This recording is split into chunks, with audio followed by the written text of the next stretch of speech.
तो हेलो नमस्कार दोस्तों। आज के इस वीडियो में हम जानने वाले हैं कि कैसे आप ऑनलाइन घर बैठे अपने मोबाइल या कंप्यूटर से मतदाता परिचय पत्र के लिए आवेदन कर सकते हैं, वोटर आईडी के लिए आवेदन कर सकते हैं घर बैठे अपने कंप्यूटर या मोबाइल से। आपको इसके लिए कहीं जाने की आवश्यकता नहीं है। तो दोस्तों सबसे पहले आपको nbsp.in ये जो वेबसाइट का नाम है, जो यूआरएल है डोमेन, इस पे आपको जाना है। विजिट करेंगे आप किसी भी यूआरएल से, क्रोम वगैरह या किसी भी ब्राउज़र पे आप इसे ओपन कर लीजिएगा। जब यह ओपन हो जाए तो कुछ इस तरीके का इसका होम पेज शो करता है। यहाँ पर आपको अलग अलग ऑप्शन दिए गए हैं। आप यहाँ वोटर पोर्टल पर भी क्लिक कर सकते हैं, लेकिन हम यहाँ आपको बता रहे हैं सबसे पहले आपको लॉगिन और रजिस्टर पे क्लिक करना पड़ेगा। लॉगिन एंड रजिस्टर पे क्लिक करेंगे तो आपको यहाँ पे लॉगिन करने के लिए कहेगा कि आपका यूज़र नेम और पासवर्ड और कैप्चा फिल करने के बाद लॉगिन कर लीजिए। लेकिन ये यूज़र नेम और पासवर्ड क्या है? तो यहाँ एक don't have an account register as a new user, आपको इस पर क्लिक करना पड़ेगा ताकि आप इस पोर्टल पर रजिस्टर कर सको, जिसके लिए आपको मोबाइल नंबर और ओटीपी की ज़रूरत होगी। देन आपको पासवर्ड के लिए कहा जाएगा, पासवर्ड बन जाएगा तो आपका ऑटोमेटिकली इस राष्ट्रीय मतदाता सेवा पोर्टल पर रजिस्ट्रेशन हो जाएगा। ये पोर्टल पर रजिस्ट्रेशन हो रहा है, अभी वोटर आईडी का रजिस्ट्रेशन हमें करना बाकी है। तो सबसे पहले हम आपको लॉगिन करके दिखा देते हैं। यहाँ पे लॉगिन करना होगा क्योंकि हमने प्रोफाइल रजिस्ट्रेशन कर लिया है, अकाउंट क्रिएट कर लिया है।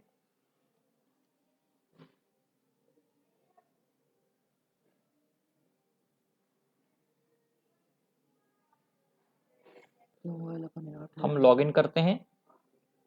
लॉगिन होने के बाद कुछ इस तरीके का लेआउट डैशबोर्ड आपको खुलता है साइट का, जहाँ पर आपको बहुत सारे ऑप्शन मिलेंगे, डैशबोर्ड मिलेगा, जिस पे क्लिक करके आप प्रोफाइल को चेंज कर सकते हैं, आपकी पोर्टल प्रोफाइल को, या लॉग आउट कर सकते हैं। हमें यहाँ पे नए वोटर आईडी के लिए नए मतदाता के रूप में अपने आप को सूचीबद्ध लिस्टेड करने के लिए हमें रजिस्टर करना है ऑनलाइन। तो हम यहाँ register as a new voter कर पे क्लिक करेंगे इस ऑप्शन पे।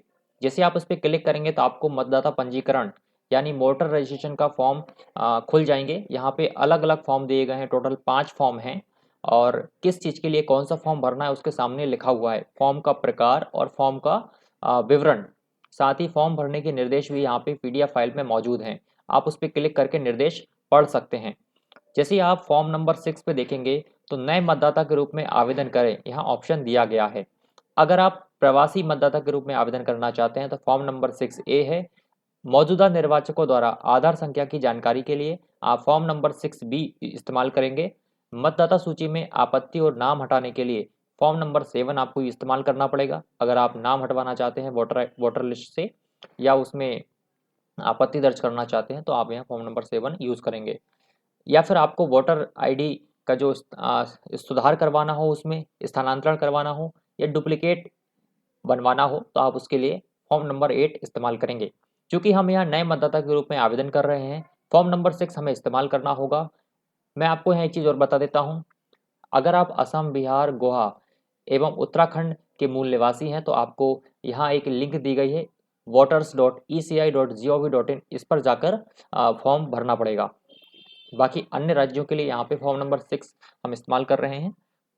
तो फॉर्म नंबर 6 पे हम जैसे ही क्लिक करेंगे, लेफ्ट साइड में आप देख पा रहे हैं तो एक नया फॉर्म ऑनलाइन इस तरीके से आपको ओपन होते हुए दिखाई पड़ेगा विंडो में, जहाँ पे लिखा हुआ है election commission of India form number 6 application form for new voters. तो ये फॉर्म ओपन हो जाएगा और हमें ये सारी जानकारी यहाँ पे जो मांगी जाएगी वो हमें फिल करनी होगी। तो चलिए हम फॉर्म भरकर आपको दिखाते हैं। यहाँ पे एक तरह का ये आवेदन टाइप का है, एप्लीकेशन टाइप से है, to the electoral registration officer. हम उसके लिए जानकारी भर रहे हैं। तो हमें सबसे पहले स्टेट सेलेक्ट करना होगा जहाँ से आप हैं, फिर आपका जो जिला है, डिस्ट्रिक्ट, उसको सेलेक्ट करेंगे, डिस्ट्रिक्ट। देन आपको असेंबली सेलेक्ट करनी पड़ेगी, पार्लियामेंट सेलेक्ट करना पड़ेगा, जो आपका विधानसभा हो। तो हम यहाँ पे सेलेक्ट कर ले रहे हैं। देन आपको पर्सनल डिटेल्स का दूसरा टैब दिया गया है, जिसके अंतर्गत आपको अपना पहला नाम, दूसरा नाम यानी surname, name of relative of applicant, किसी संबंधित व्यक्ति का नाम, जो उसके रिलेटिव्स हैं एप्लीकेंट से, वो उसकी जानकारी देनी पड़ेगी। उसका रिलेटिव का टाइप क्या है, मोबाइल नंबर, ईमेल आईडी, आधार नंबर और जेंडर यहाँ सेलेक्ट करना पड़ेगा। जैसे कि आपको यहाँ बता देता हूँ, फर्स्ट नेम जैसे आप लिखेंगे अपना पहला नाम, तो आपको अंग्रेजी में लिखना होगा पहले बॉक्स के अंदर। तो दूसरे बॉक्स में उदय, ऐसे करके, जैसे मैंने अंग्रेजी में उदय लिखा तो हिंदी में उदय दूसरे बॉक्स में आ गया। तो इस तरीके से ये फॉर्म भरा जाएगा। फिर दूसरे जो सरनेम का कॉलम है उसमें आपको सरनेम लिखना है, जो भी सरनेम हो। आप जो भी सरनेम उसको लिखेंगे और बॉक्स के बाहर क्लिक करेंगे तो दूसरे बॉक्स में, उसके जो सामने बॉक्स है उसमें हिंदी में आ गया। जैसे मैंने कुमार लिखा, यहाँ कुमार आ गया। इसी तरीके से सारे फॉर्म यहाँ पे भरे जाएंगे।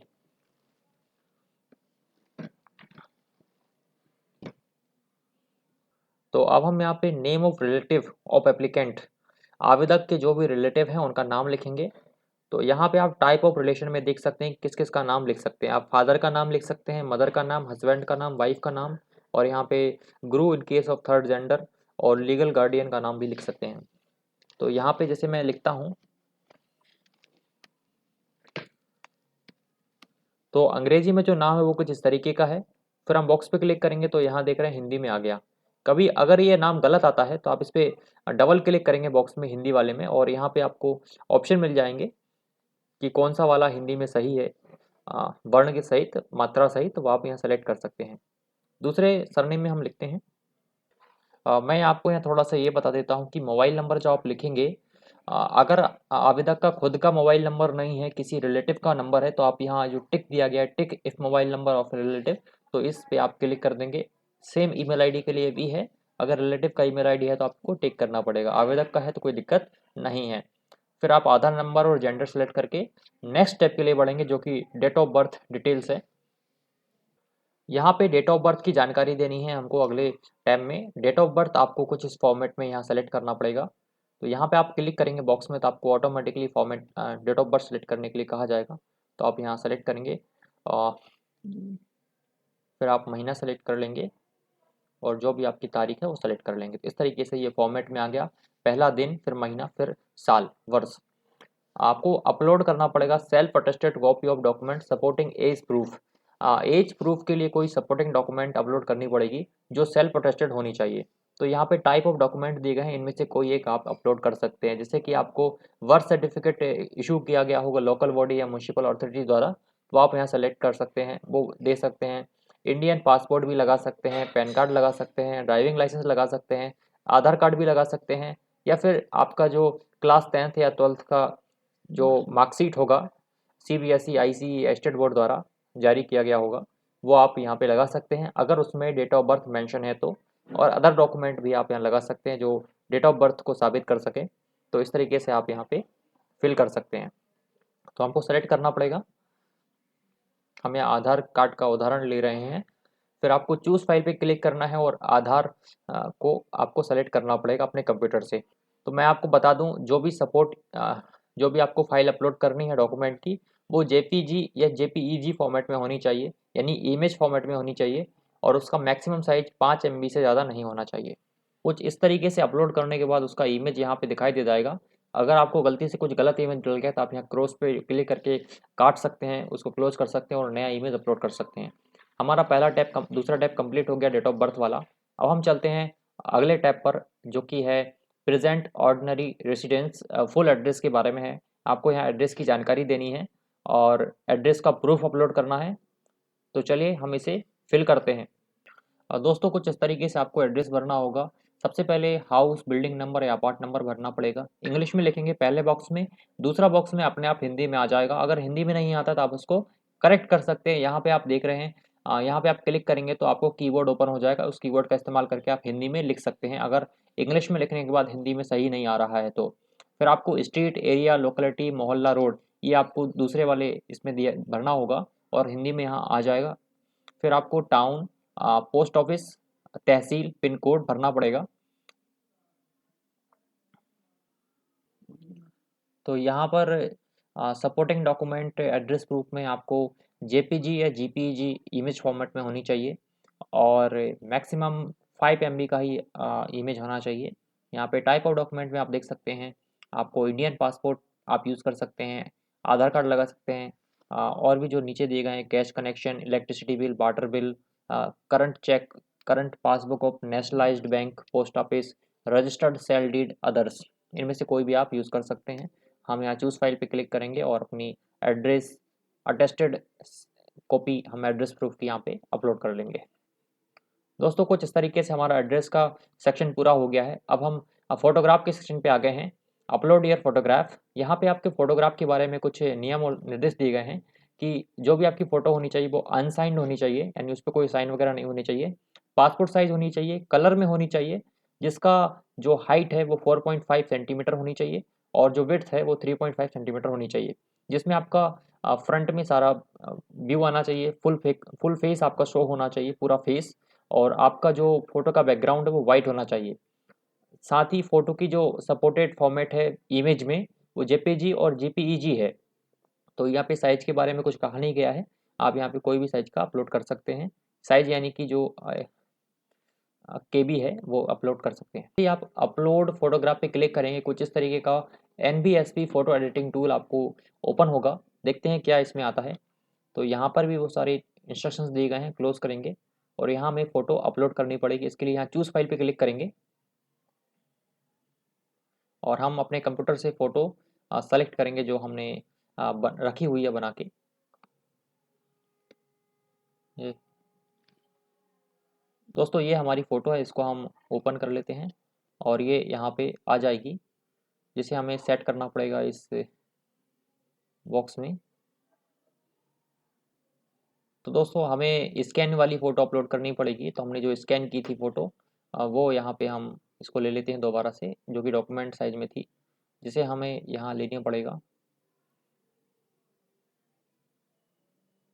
इस बॉक्स के अंदर हमें वो इमेज लेनी पड़ेगी। तो देखिए बहुत छोटा इमेज है, हमें इसे जूम करना पड़ेगा। दोस्तों हमने कुछ इस तरीके का फ़ोटो लिया था, जिसको हम अपलोड करने के बाद गेट प्रीव्यू करते तो कुछ इस तरीके दिख रहा है, यानी कि कट रहा है फ़ोटो। तो हमें इसे छोटा करना पड़ेगा। छोटा मतलब ये जो यहाँ पे कलर्स में आपको बॉर्डर दिख रही है, इस बॉर्डर के अंदर आपका फ़ोटो आना चाहिए, ऐसा फ़ोटो हमें लेना है। तो दोस्तों हमारा फ़ोटो जैसा आपने देखा नहीं आ रहा है उस एरिया के अंदर, तो हमें यह एडिट करनी पड़ेगी। आपके कंप्यूटर में जो भी सिस्टम हो विंडोज़ का, वो आप यहाँ पे पेंट में जाके एडिट कर सकते हैं। पेंट में आप इसे ओपन कर लीजिएगा और फिर आप यहाँ साइज पे क्लिक करेंगे और यहाँ आप देख रहे हैं रीसाइज करने के लिए आपको ऑप्शन दिया गया है, पिक्सल्स में जाना है और सबसे पहले ये जो लिंक का बटन, लिंक का जो साइन दिख रहा है इस पर रेशो का, इस पर आपको अनलिंक करना है, इसको अनक्लिक करना है। और हॉरिजेंटल यानी कि जो आपकी विड्थ है वो कितनी होनी चाहिए, तो हमने देखा कि 3.5 इंच थी, तो 336 होता है 3.5 इंच का पिक्सल। और वर्टिकल यानी हाइट, तो हाइट कितना होना चाहिए, हमने देखा कि 4.5 इंच चाहिए, यानी 432 हमको चाहिए था। तो इस तरीके से आप लिखिएगा और ओके क्लिक कीजिए, तो फ़ोटो सही साइज में आ जाएगी। आप इसको सेव कर लीजिए, फिर आप इसे क्लोज करेंगे और दोबारा से आप अपलोड करेंगे। फिर आप गेट प्रीव्यू पे क्लिक करेंगे, तो ये अभी भी नहीं आ रही है, तो हम देखते हैं कि ये क्या इशू आ रहा है कि ये फ़ोटो नहीं आ रही है। दोस्तों कुछ इस तरीके से ये बॉक्स के जो बॉर्डर दिया गया है, कलरफुल बॉर्डर, उसके अंदर आपका फ़ोटो आ जाए, फिर आप गेट प्रीव्यू पे क्लिक कर सकते हैं और आप देख रहे हैं फ़ोटो प्रीव्यू अच्छा आ गया है। आप सेव कर दीजिएगा और यहाँ हमारा फ़ोटो का काम भी हो गया है। अब हम आगे बढ़ते हैं। कैटेगरी ऑफ डिसेबिलिटी, डिसेबिलिटी आपसे पूछ रहा है, इफ़ एनी, ऑप्शनल है। अगर आप विकलांग है तो आप चूज़ कर सकते हैं कि आप किस प्रकार की विकलांगता है, विजुअल है, लोकोमोटिव है, डीफ डंप क्या है, या अदर है, तो आप यहाँ लिख भी सकते हैं।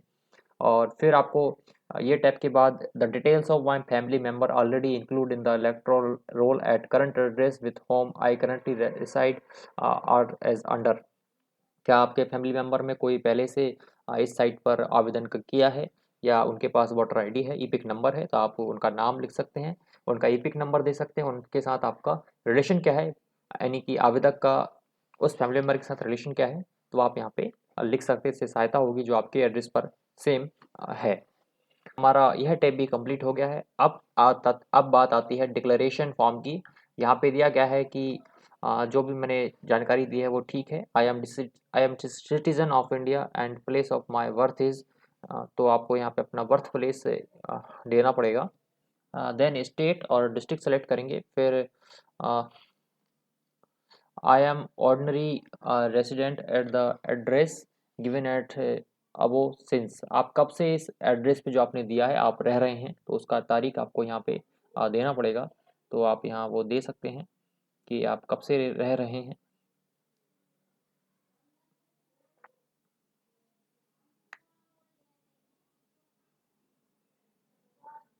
फिर आपको यहाँ थर्ड बिंदु कह रहा है I am applying for inclusion, यानी कि आप जो भी इलेक्टोरल रोल के लिए फर्स्ट टाइम दे रहे हैं, आपका नाम पहले से किसी भी असेंबली कॉन्स्टिट्यूशनल में नहीं है। फिर आपको कह रहा है I don't possess any of the mention document of age proof, therefore I have enclosed name of the document in support of age proof.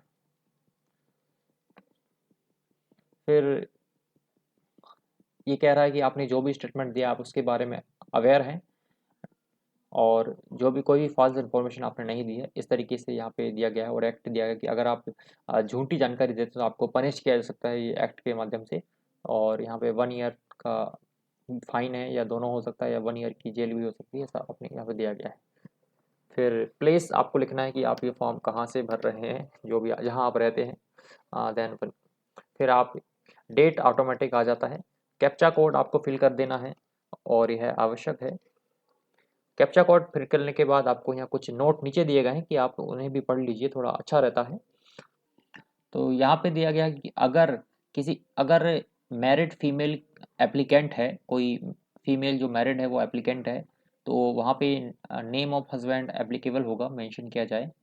और जो भी डॉक्यूमेंट आप सबमिट कर रहे हैं वो सेल्फ अटेस्टेड कॉपी हो, तो ये हमने देख ही लिया है। और फिर आप इसे से प्रीव्यू एंड सबमिट, इस पर क्लिक कर सकते हैं। अगर जानकारी आपको दोबारा भरनी हो, फॉर्म खाली करना हो, तो रीसेट पे क्लिक कर सकते हैं। अब हम प्रीव्यू एंड सबमिट पे क्लिक करके आपको दिखा देते हैं।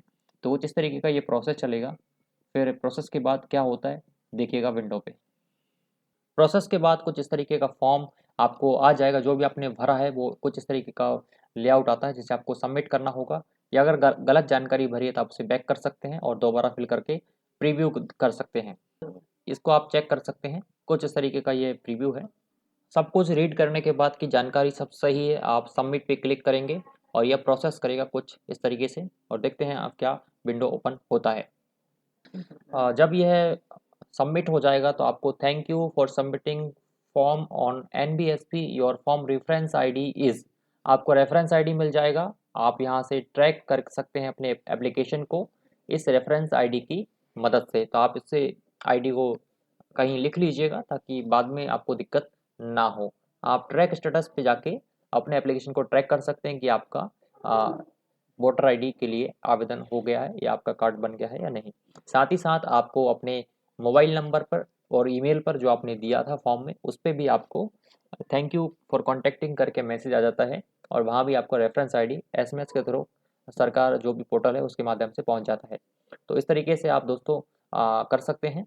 और मैं आपको बता दूं कि अगर आपको फ्यूचर में इसे ट्रैक करना हो तो आप कहाँ जाएंगे और कैसे ट्रैक करेंगे।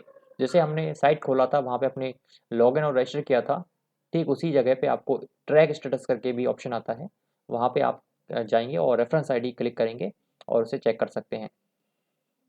तो दोस्तों कुछ इस तरीके से आप आवेदन कर सकते हैं। अगर आपको जानकारी अच्छी लगी हो, आपको कोई मदद हुई हो, इस चैनल को सब्सक्राइब कर दीजिए ताकि आपको वोटर आईडी से संबंधित या और भी सरकारी योजनाओं से संबंधित जानकारी मिलती रहे, जो आपके लाभ के लिए होती हैं, आपके लिए हित के लिए होती हैं। अगर कोई जानकारी और चाहिए हो या कोई डाउट हो, आप कमेंट कर सकते हैं वीडियो में। वीडियो को लाइक कीजिए, शेयर कीजिए ताकि औरों को भी मदद हो सके। मिलते हैं अगले वीडियो में, जब तक के लिए धन्यवाद।